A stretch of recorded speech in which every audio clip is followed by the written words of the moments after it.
બ્રેકબાદ સ્વાગત છે વીટીવી ન્યૂઝમાં। દર્શક મિત્રો, આજે અમદાવાદનો બર્થડે છે અને અમદાવાદીઓ જેટલા મોજીલા છે એટલા જ ખાવા પીવાના પણ શોખીન હોય છે। માત્ર વાર તહેવાર તથા વીકેન્ડ જ નહીં પણ બારે માસ અમદાવાદીઓ રેસ્ટોરન્ટ અને હોટેલમાં પોતાના ખાવા પીવાનો શોખ પૂરો કરવા જતા હોય છે અને એટલે જ અમદાવાદીઓ ફૂડી કહેવાય છે। જો વાત ખાણીપીણીની કરવામાં આવે અને વાત માણેક ચોકની ન કરીએ તો કેમ ચાલે? તો શું છે માણેક ચોકનો ઇતિહાસ? શું વખણાય છે માણેક ચોકનું? એટલું જ નહીં, અર્થતંત્રને વેગવંતું બનાવવામાં શું છે માણેક ચોકનો ફાળો? ચાલો આપને પણ કરાવી દઈએ ઘર બેઠા માણેક ચોકની એક સફર। માણેક ચોક એ અમદાવાદનો સૌથી જૂનો શહેરી વિસ્તાર છે। આ વિસ્તારમાં અનેક ઐતિહાસિક ઇમારતો પણ આવેલી છે। અહીંની જો વાત કરવામાં આવે તો માણેક ચોકમાં સવારે ફૂલ શાક માર્કેટ જોવા મળતું હશે। બપોરની જો વાત કરવામાં આવે તો બપોર પડતા જ અહીંયા નાણા બજાર જોવા મળતું હશે, એટલે કે ઉદ્યોગ ધમધમી ઉઠતા હોય છે અને રાત પડતા જ અહીંયા ખાણીપીણીનું બજાર જોવા મળતું હશે। માણેક ચોકનું નામ કહી શકાય કે સંત માણેકનાથ પરથી પડવામાં આવ્યું કે જેમને ઈસવીસન 1411માં અહમદ શાહને ભદ્રનો કિલ્લો રોકવાની કોશિશ કરી અને ત્યારબાદ તેમાં તેમને મદદ પણ કરી। અહીંયા જે પ્રકારે મેં અમને અગાઉ કીધું કે સવારે અહીંયા શાક માર્કેટ હોય છે, બપોરે ફૂલ મોટા પ્રમાણમાં ઉદ્યોગ ધમધમતો હોય છે અને ત્યારબાદ રાત પડતા જ લગભગ રાત્રે 9:30 વાગે શરૂ થઈ જાય છે અહીંયા ખાણીપીણીનું બજાર અને રાત્રે 9:30 ખાણીપીણીનું જે બજાર શરૂ થાય છે તે લગભગ 1:30 થી 2 વાગ્યા સુધી આ બજાર ચાલુ રહેતું હશે। આ બજારની ખાસિયત એ છે કે અહીંયા ન માત્ર નવરાત્રી, દિવાળી, ઉત્તરાયણ કે કોઈ ફેસ્ટિવલ પૂરતા લોકો આટલી ભીડભાડમાં નથી આવતા હોતા, કે ન માત્ર વીકેન્ડની રાહ જોતા હોય છે, પરંતુ આ બજારમાં લોકો બારે માસ હંમેશા અહીંયા આવતા હોય છે અને ખાસ કરીને અહીંનું ફૂડ તો વખણાતું જ હોય છે, પરંતુ આ એક જ એવી જગ્યા છે કે જે જગ્યા પર ખાસ કરીને લોકો ભીડને માણવા માટે આવતા હોય છે। જનરલ એવું જોવા મળતું હોય છે કે જ્યાં વધારે ભીડભાડવાળી વિસ્તાર હોય છે ત્યાંથી લોકો દૂર ભાગતા હોય છે, પરંતુ અહીંની ભીડને માણવા માટે અહીંયા આ ભીડમાં જે રીતે સર્વ કરવામાં આવે છે ફૂડ, એ સર્વ કરેલું ફૂડને માણવા માટે, એન્જોય કરવા માટે લોકો પોતાના ગ્રુપમાં આવતા હોય છે અને એટલા જ માટે કહેવાય છે કે માણેક ચોક જો નથી જોયું તો કદાચ તમે અમદાવાદી નથી અથવા અમદાવાદ જ નથી જોયું। એટલું જ નહીં, અમદાવાદના અર્થતંત્રને ધબધબતું રાખવા માટે સૌથી મોટું કોઈનો ફાળો હોય તો એ માણેક ચોકનો છે, કારણ કે અહીંયા દિવસમાં કરોડો રૂપિયાનો વેપાર થાય છે અને માત્ર ખાણીપીણીના બજારની અગર જો વાત કરવામાં આવે તો રોજનો 30 થી 50 લાખ રૂપિયા જેટલો બિઝનેસ રોજનો અહીંયા થતો હોય છે। તો ચાલો અમે તમને બતાવીએ કે માણેક ચોકની સાચી મજા લોકો કઈ રીતે માણતા હોય છે।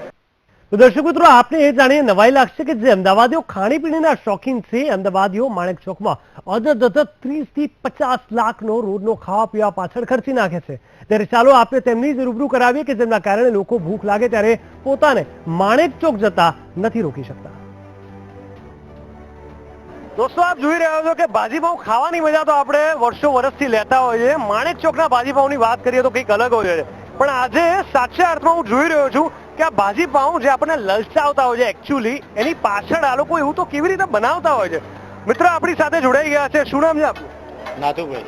માધુભાઈ, કેટલા સમયથી આપ ભાજીપાઉંના વ્યવસાય સાથે સંકળાયેલા છો? 25 વર્ષ થઈ ગયા। 25 વર્ષ થઈ ગયા એમ? ઓહો। અને શું લાગે છે કે લોકોને આપણા ભાજીપાઉંનો જે ચસ્કો લાગ્યો છે, કેમ એવું છે? અને ભાજીપાવ આપણે બનાવીએ એટલે વ્યવસ્થિત બનાવીએ, સારી બનાવીએ, એના માટે લોકો આપણા ભાજીપાવ પહેલેથી સારો લાગો એટલે વર્ષોથી આવે છે। માધવભાઈ, આટલા જબરદસ્ત તમે બનાવ્યો તો આમ બનાવતા બનાવતા ક્યારેક એવું ના થાય કે એકાદ ડીશ આપણી પણ બનાવી નાખીએ, એમ તમારે આમ ભૂખ લાગી હોય તો? અમારે ભૂખ લાગી હોય તો સાંજના મોડા ઈચ્છા થાય ખરા કે એક ડીશ આપણી પણ કાઢી દઈએ? થાય કેમ નહીં? હા, એવું કર્યું છે ખરા? ખરા સાચું કહેજો? હા, થઈ જાય। હે? હા। તો તમે ડેલી ભાજીપાવ જ ખાઓ છો? હા, ભાજીપાવ અમારે અહીંયા જે વસ્તુ મળે અમે જેમ ખાવે જેમ। અચ્છા દોસ્તો, આ જોયું કે આ ભાજીપાવ જે અમે આપણે અત્યારે બતાવ્યા, આની પાછળ જે આ તમતમતા મસાલા નાખવામાં આવે છે એ જ સાચું કારણ છે કે જે ક્યાંક ને ક્યાંક આપણી ભૂખને સંતોષે છે અને આ લોકોનો જે પ્રેમ છે, જે આ બટર આપ જોઈ શકો છો કેવી રીતે જે ટોપ નાખે છે અને આ જે બટરિંગ કરે છે ભાજીપાવની અંદર, એ જ કદાચ કારણ છે કે લોકો દૂર દૂર સુધી અહીંયા ખેંચાય છે। Madhavbhai, thank you so much.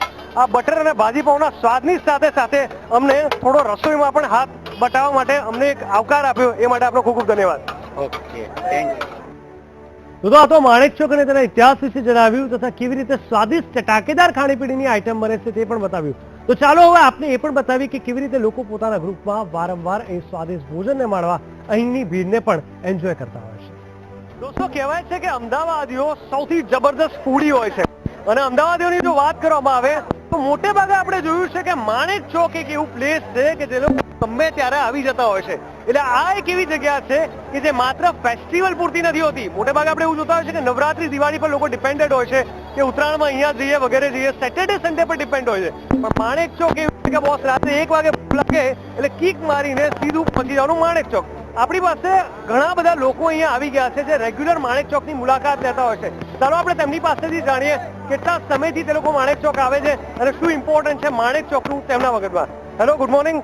Sorry, in fact good morning એટલા માટે કહેવાય છું કારણ કે મોટે ભાગે અહીંયા સવાર બપોર સાંજ એક જ જેવો માહોલ હોય છે અને એટલે જ કહેવાય છે કે આ માણેક ચોક છે. શું નામ છે આપનું? મારું નામ છે કૃણાલ પંડ્યા. કૃણાલભાઈ, કેટલા ટાઈમથી આપ માણેક ચોક આવો છો? પહેલી વાત તો એક અમદાવાદી છો તમે? હા, હું અમદાવાદી. કેટલી વાર અત્યાર સુધી એપ્રોક્સિમેટલી આવ્યા છો માણેક ચોક? હવે એવું તો કાઉન્ટ ના કરી શકાય પણ ઘણી બધી વખત. અચ્છા, એવું ખરું કે આમ સેટરડે સન્ડે જવાનું કે મન ફાવે આવી જાવ? ના, જ્યારે ભૂખ લાગે ત્યારે ગમે ત્યારે. અચ્છા, અને શું અહીંની ખાસિયત શું લાગે છે? અહીંની ખાસિયત એટલે ભાજીપાવ, સેન્ડવિચ અને બધું આ માહોલ.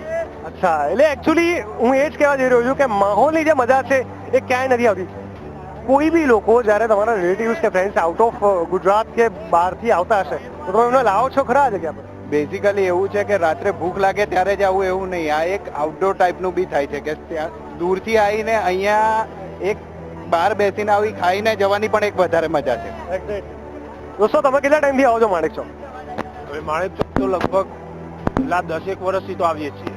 સૌથી વધારે શું ગમે છે? એટ્રેક્ટ શું કરે છે? અહીંયાનું લાઈવ માહોલ. જ્યારે આવો ત્યારે અહીંયા માણસોની ભીડ, માણસ અહીંયાથી અહીંયા દબાય એવી ભીડ, એ સૌથી વધુ એટ્રેક્ટ કરવા વાળું. ભીડ મોટે ભાગે લોકોને પરેશાન કરી દેતી હોય છે. મોટે ભાગે લોકોને એવું થતું હોય છે કે યાર બહુ ભીડભાડમાં નથી જવું, પણ અહીંયા લોકો ભીડ માટે આવતા હોય છે. તમે કેટલા ટાઈમથી આવો છો? Almost 10 to 12 years. અને શું સૌથી વધારે attractive લાગે છે ફૂડમાં? Chocolate sandwich. ચોકલેટ સેન્ડવિચ સૌથી વધારે મેડમને ભાવે છે. આપ જોઈ શકો છો ચોકલેટ સેન્ડવિચ નો ઓર્ડર પણ થઈ ગયો છે. એટલે માત્ર આ લોકો બોલે છે એવું નથી, એ લોકો સાચે ભૂખ્યા છે એવું કહી શકાય. હા, એના માટે જ અમે સ્પેશિયલ આવ્યા છે. અચ્છા, સેટેલાઇટ થી અહીંયા આયા છે. સેટેલાઇટ થી આવે છે. દર્શક મિત્રો, આના પરથી જજ કરી શકો છો લોકો દૂર દૂરથી અહીંયા આવતા હોય છે.